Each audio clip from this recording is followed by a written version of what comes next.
Favor of fair use. ನಮಸ್ಕಾರ, ನಾನು ರಮಾಕಾಂತ್ ನಾರ್ಗುನ್ ಮತ್ತು ನಿಮ್ಮ ಮುಂದಗಡೆ. नमस्कार ईपीएस 95 पेंशनधार को आपका स्वागत है हमारे यूट्यूब चैनल टेक्निकल मोदी 2.0 में।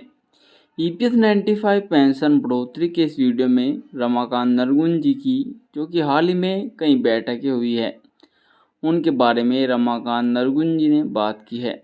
जैसे कि वह जो कि हेमा मालिनी जी से मिलने के लिए पहुंचे थे और उन्होंने प्रधानमंत्री नरेंद्र मोदी जी से भेंट करने की भी कोशिश की, पर कुछ कारणवश भेंट नहीं हो पाई।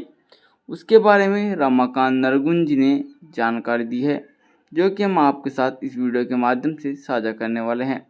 यदि आपने अभी तक हमारे इस चैनल को सब्सक्राइब नहीं किया है, चैनल को सब्सक्राइब कर दे, क्योंकि यहाँ पर आपको सबसे तेज़ और सबसे सटीक जानकारी यहीं पर देखने को मिलती है। और चलिए जानते हैं रमाकांत नरगुन जी ने क्या बोला।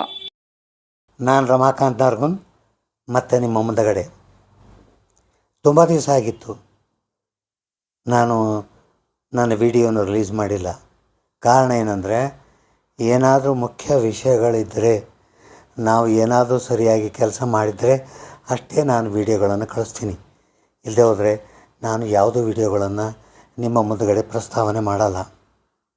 ನಾನು ಕೆಲವು ಮುಖ್ಯವಾದ ವಿಷಯಗಳನ್ನು ನಿಮ್ಮ ಮುಂದಗಡೆ ಇಟ್ಟು ಆಮೇಲೆ ನಮ್ಮದು ರೀಸೆಂಟಾಗಿ ಏನು ಡೆವಲಪ್ಮೆಂಟ್ ಆಗಿದೆ ಅನ್ನೋದು ನಿಮ್ಮ ಮುಂದಗಡೆ ಡೀಟೇಲಾಗಿ ಕೇಳ್ತೀನಿ. ಎಲ್ಲ ವಿಷಯಗಳನ್ನು ಸರಿಯಾಗಿ ಕೊನೆಯವರೆಗೂ ಕೇಳಲು ನನ್ನ ವಿನಂತಿ. ನೋಡಿ ಸ್ವಾಮಿ, ನಾವೇನು ಖಾಲಿ ಕೂತಿಲ್ಲ. ನಮಗೇನು ಮಾಡಲಿಕ್ಕೆ ಬೇಕು ಅಂತ ಚಿಂತೆ ಇದೆ ಅಂತ ತಿಳ್ಕೊಬೇಡ್ರಿ. ನನ್ನಿಷ್ಟು ಆಪರೇಷನ್ಗಳನ್ನಾಗಿ ಇಷ್ಟು ಮೆಡಿಕೇಷನ್ನಲ್ಲಿದ್ದು ಈ 75 ವರ್ಷದ ವಯಸ್ಸಿನಲ್ಲಿ ನಾನು ಭಾರತದ ಮೂಲೆ ಮೂಲೆಗಳಲ್ಲಿ ಹೋಗಿ ಈ ಕೆಲಸ ಮಾಡೋದು ಬೇಕಾಗಿದೆಯಾ? ಪ್ರಶ್ನೆ ನೀವೇ ಕೇಳ್ರಿ. ನನಗೆ ಬೇಕು. ನನಗೆ ಎದಕ್ಕೆ ಬೇಕು ಅಂದರೆ, ನನ್ನ 78 ಲಕ್ಷ ಪೆನ್ಷನ್ದಾರರು ಏನು ಕಷ್ಟಪಡ್ತಾ ಇದ್ದಾರೆ, ಅವ್ರು ಕಾಂಟ್ರಿಬ್ಯೂಟ್ ಏನು ಮಾಡಿದ್ದಾರೆ ನೇಷನ್ ಸಲುವಾಗಿ, ಅವರಿಗೆ ಒಂದು ಸರಿಯಾದ ರೆಸ್ಪೆಕ್ಟಬಲ್ ಪೆನ್ಷನ್ ಕೊಡಲಿಕ್ಕೆ ದಿನ ಹಗಲು ರಾತ್ರಿ ನಾನು ಹೋರಾಡ್ತಾ ಇದ್ದೀನಿ. ಏನೋ ವಿಡಿಯೋಗಳು ಬಿಡ್ತಾರೆ ಸರ್, ಕೆಲಸ ಇಲ್ಲ ನನ್ನ ಮಕ್ಕಳಿಗೆ, ತಮಗೆ ಮಾಡೋಕ್ಕಾಗಲ್ಲ, ಮಾಡಿದವ್ರದ್ದು ಸಹನೆ ಮಾಡೋಕ್ಕಾಗ್ತಾಯಿಲ್ಲ. ಎದರ ಬದರ ಹೋಗಿ ಅವ್ರ ಜೊತೆಗೆ ಮಾತಾಡಿಕೊಂಡು ಇಷ್ಟೆಲ್ಲ ವಿಷಯಗಳನ್ನು ನಾವು ನಿಮ್ಮ ಮುಂದೆ ತಿಳಿಸಿ ಹೇಳಿದರೆ ಏನೂ ಹಾಗೇ ಇಲ್ಲ, ಇವ್ರು ಏನೂ ಮಾಡೋದಿಲ್ಲ. ಅರೆ, ನಮ್ಗೆ ಬೇಕಾಗಿದ್ದ ಇದು? ನಾನು ನಿನ್ನೆ ಬಂದೆ ಬೆಳಗ್ಗೆ 5 ಗಂಟೆಗೆ, ಇಡೀ ರಾತ್ರಿ ಎಲ್ಲ ಟ್ರಾವೆಲ್ ಮಾಡಿಕೊಂಡು ಇಡೀ ದಿನ ಮಲ್ಕೊಂಡಿದ್ದೆ ನಾನು.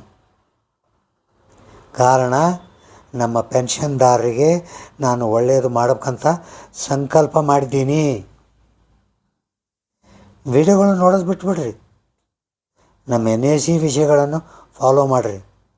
ಫೋರ್ಸ್ ಇಲ್ಲ, ನೀವು ನಮ್ಮ ಜೊತೆ ಕೈ ಜೋಡಿಸಿರಿ.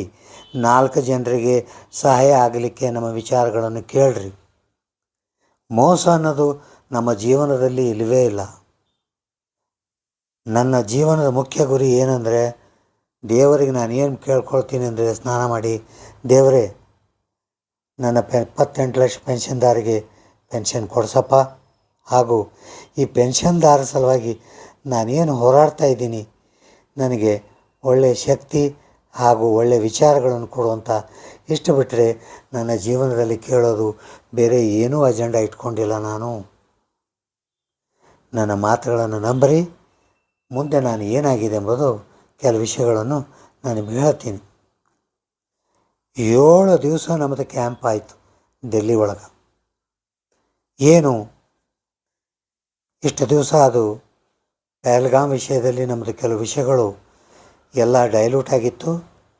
ಅದನ್ನು ಮತ್ತೆ ಓಪನ್ ಮಾಡಿಸಿ ಅದನ್ನು ನಾವು ನಮ್ಮ ಕಾರ್ಯ. जैसे कि साथियों आप देख पा रहे थे कि किस प्रकार से रमाकांत नरगुन जी ने बात की, जो कि उन्होंने तमिल भाषा में अपनी जानकारी दी और उन्होंने जो कि हेमा मालिनी जी से और प्रधानमंत्री जी से मिलने की कोशिश भी की, उसके लेकर उन्होंने बातचीत की है और हाल ही में वे हरियाणा और समेत हिमाचल में जो कि बैठक में रमाकांत नरगुन जी कमांडर अशोक रावत जी के साथ पहुंचे, उसके बारे में भी बात कही है। और आपको ये जानकारी कैसी लगी कमेंट बॉक्स में बताना न भूलें। मैं मिलता हूँ आपको एक और नई ऐसी बड़ी ताज़ी खबर के साथ। लेता हूँ अलविदा, तब तक के लिए जय हिंद, जय भारत।